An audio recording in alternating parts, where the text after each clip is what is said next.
6 autres encore, nous allons faire ce qu'on appelle une marche monstre pour demander au président de dissoudre ce parlement. Parce que nous avons le pouvoir. La plus grande institution, c'est vous. La plus grande institution, c'est toi. Et Ayebi Keyaza, la plus grande institution, Amibete Ramaboko Makasi. La plus grande. Le peuple. Le peuple. Le peuple. C'est ça la plus grande institution. Tout combattant de l'UDPS est licencié en sciences politiques, même s'il n'a pas étudié. Tout combattant de l'UDPS est licencié en relations internationales, même s'il n'a pas étudié. Tout combattant de l'UDPS est licencié en communication, même s'il n'a pas étudié. Tout combattant de l'UDPS est licencié en sociologie, même s'il n'a pas étudié. Parce que nous étions dans l'université de cet homme. Cet homme, applaudissez pour cet homme. Applaudissez pour cet homme. L'expert, l'héros, le docteur en droit, celui qui a refusé Nganakende Poto pour comme New Jack. Il a refusé pour le donner comme un guerrier du temple. C'est pour cela que je ne vais pas les trahir. Applaudissez pour cet homme. L'espérance délimitée. Celui qui a démonétisé la monnaie. Papa n'a ou mon coco n'a pas salaté le côté. Mais mon talobi qui m'ont goli à maté, li à maté. Vous détenez ma bonne stabilité. Les stabilités combattants. Ouais. Il a démonétisé la monnaie. Il a arraché les gouvernements Namaboko Yamobutu. Il nous a enlevé la paix. Je me rappelle. Un jour, tous Alainae a Ebisinaboui. Qui t'avait dit que tu vas mourir le 31? Qui t'avait dit que tu vas mourir le 20? Ma coup d'état au bino va bouler le 30. Bouya, beaucoup là. Il dépêche ses vivants. Il dépêche ses vivants. Beaucoup là. Nous serons là. Nous avons un président. On va vous faire la restitution. Tout le monde a ma camo et ça sera David. Le président va parler de l'Uba, moi sauf Baloba. Ma camo et ça sera David.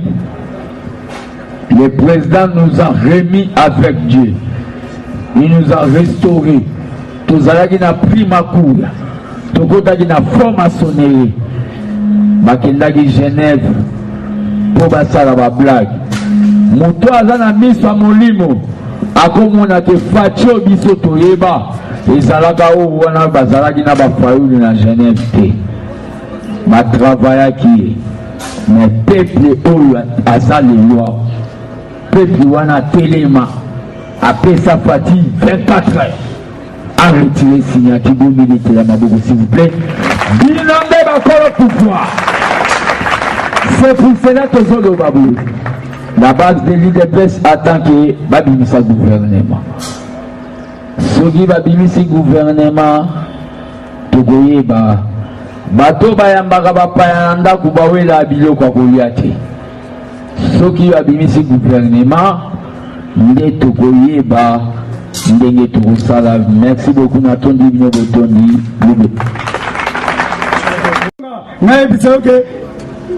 Bazokanga Kabila. UDPS viva! Mes chers amis, mes chers frères, nous avons informé Bino.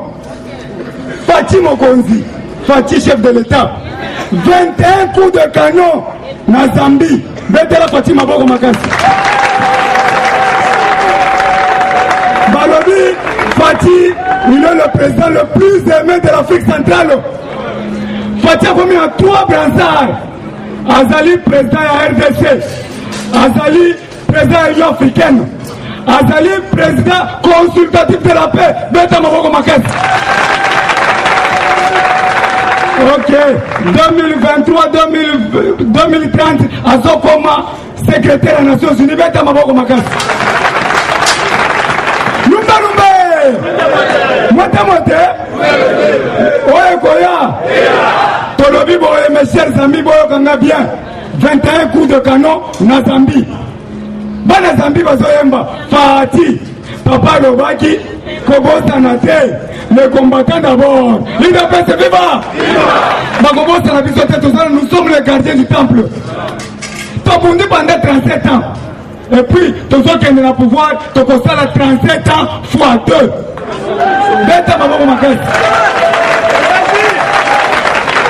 Ok, mes chers amis. Batunion sont basés sur brevet, basés sur Bino Moussala. Tous ceux qui ont la cellule d'information du chef de l'État. Basés nommés comme Ranté Galamingité. On a besoin de 6 000 hommes. Alors, Bogozo Moussala. Et Bogozo Moussala, il y a un deuxième président. Beta Maboko Makasi. IDPS, viva! Mes chers amis, Tola Kiawa, président Kabundo a eu 3 missions na parti. Mission ya Liboso, les Alaki. Pour redynamiser le parti. Est-ce que ça l'a voté? Deuxième mission, amener le parti au pouvoir. Toujours pouvoir. Troisième mission, conservation du pouvoir. Est-ce que ça l'a parlé du peuple? Presque ça l'a mis de côté. Il y a la bête là, Kabunda Miboko. Bête là, Maboko Makas. 3600 Chica. Ouais, ça l'a Kanangonga. Anongola Bissosoni. Balongola Bissosoni. Au moment où je vous parle, Félix Antoine Tshisekedi a visité le mémorial na Zambie. A aucun de côté de fleurs partout. Ceux qui ont visité le mémorial a Fongola, foire internationale na Zambie, a Kokata Riban. Le lot. Lundi a Kozala na Ituri. IDPS viva. Alors, Toyebi Sibino. Barwande nyonso kala mingi te bazokende Rwanda. Beta Maboko Makasi. Barwande nyonso bazosonga. Lumba Lumbe.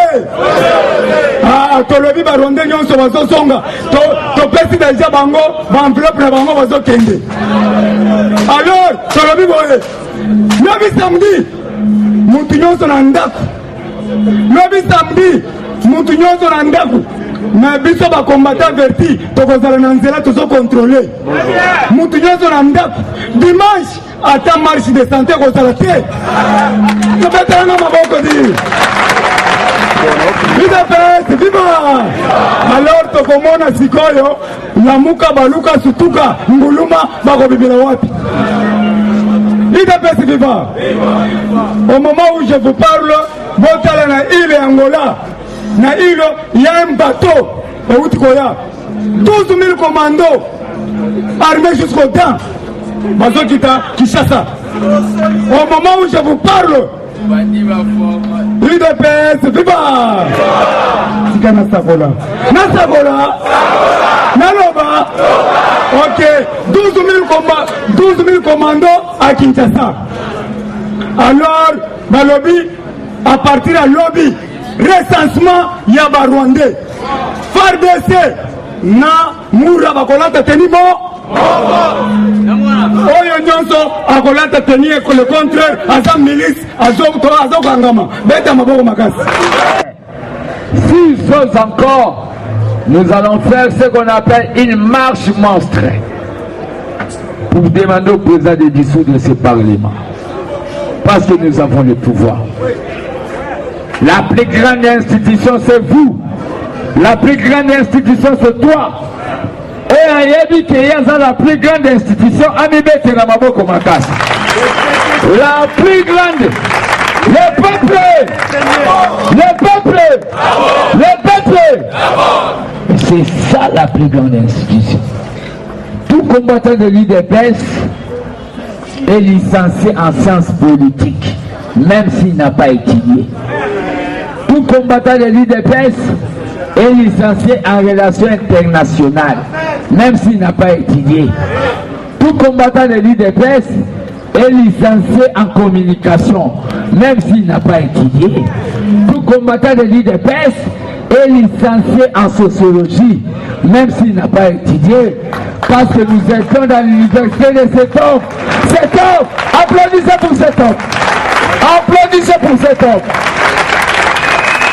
Les sphinx, l'héros, le docteur en droit, celui qui a refusé Nganakendepoto pour na comme New Jack. Il a refusé pour le donner comme un guerrier du temple. C'est pour cela que je ne vais pas les trahir. Applaudissez pour cet homme. Les sphinx délimité. Celui qui a démonétisé la monnaie. Papa n'a ou mon coco n'a salate de côté. Mais mon talobi qui m'ont goli à maté, lia maté. Vous pétez ma bonne établisité. Les combattants. Ouais. Il a démonétisé la monnaie. Il a arraché les gouvernements Namaboka Yamobutu. Il nous a enlevé la paix. Je me rappelle. Un jour, tous Alainae a édité qui t'avait dit que tu vas mourir le 31? Qui t'avait dit que tu vas mourir le 20? Ma coup d'état, le 30. Bouya, beaucoup là. Il dépasse viva. Il dépasse viva. Beaucoup là. Nous serons là. Nous avons un président. On va vous faire la restitution. Tout le monde a ma camo et ça n'a sera David.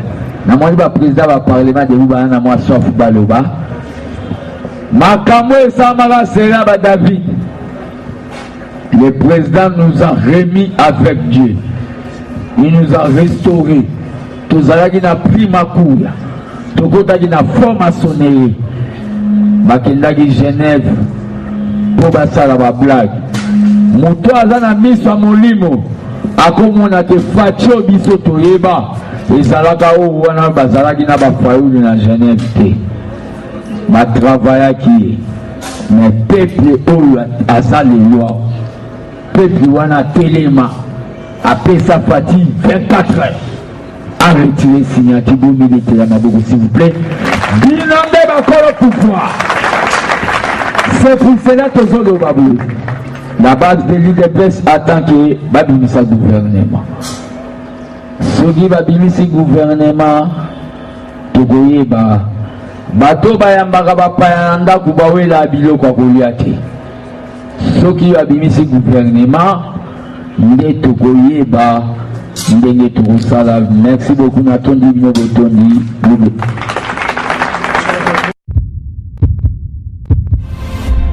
Eshima, votre magazine qui bat au rythme de l'actualité. Une réponse à vos besoins en information, un éclairage dans divers domaines. Impartial, documenté, instructif. Eshima au cœur de l'info. Retrouvez la nouvelle édition. Exclusivité. Joseph Kabila, une vie pour un empire. 4e président de la République démocratique du Congo et 17 ans passés au pouvoir. Pour y arriver, Joseph Kabila Kabange a incarné la stabilité et l'autorité. Imprévisible, tacticien et fin stratège, Kabila ne laisse rien paraître. À travers Kabila, la RDC a trouvé quelqu'un qui lui ressemble et la défend. FCC, l'art de perdre la présidentielle pour tout diriger. Province, développement du Kasaï, Dieudonné PM, tout au côte, le profil idéal. Son objectif, faire du chef-lieu de la province, Chikapa, un puissant carrefour économique. Découverte, Janine Mabunda, une femme d'exception au perchoir de l'Assemblée nationale. Focus, Gaston Moussemena, l'homme et ses traces indélébiles. Politique, honorable Kulungu Douk, l'homme qui porte les espoirs d'un Kwango valorisé. Bailon Gaïbene, le bourgmestre qui a relevé des grands défis. Géostratégie, RDC de plus en plus convoité. Institution, Jérôme Kitoko et la réforme de la Cour de cassation. Nation, Henri Thomas Lokondo, une liberté de pensée qui choque les idolâtres politiques. Interview, politique extérieure selon Jean-Pierre Alumba. Économie, GoPass, un éléphant blanc choyé par la RVA. Retrouvez l'intégralité du magazine Eshima dans les kiosques. Eshima Magazine, un nouveau standard d'information.